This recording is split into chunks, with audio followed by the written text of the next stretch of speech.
Sa kulungan ang bagsak ng top 6 provincial most wanted person matapos sa haina ng warrant of arrest kaugnay sa kaso nitong rape sa Malolos, Bulacan.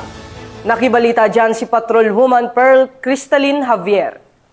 Kamay ng Malapit Municipal Police Station ang tinaguriang top 6 most wanted person provincial level sa isinagawang operasyon sa Dreamcrest Home, Barangay Longos, lungsod ng Malolos, Bulacan. Kinilala ni Police Lieutenant Colonel Leopoldo Estorque Jr., hepe ng Kalumpit Municipal Police Station, ang suspect bilang si alias Melton, 28 anyos at residente ng nasabing barangay.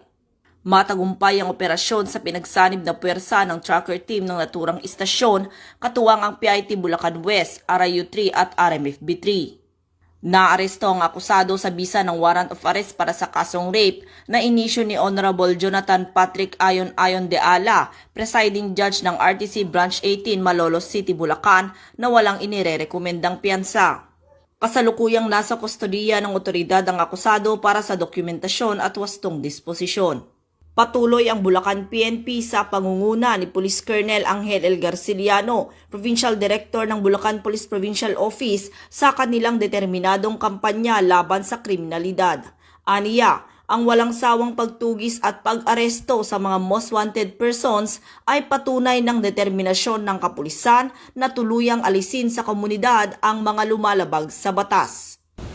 Mula dito sa Bulacan Police Provincial Office, ako ang inyong PNN correspondent, Patrolwoman Pearl Cristalin Javier, alagad ng batas, taga-taguyod ng Balitang Pulis.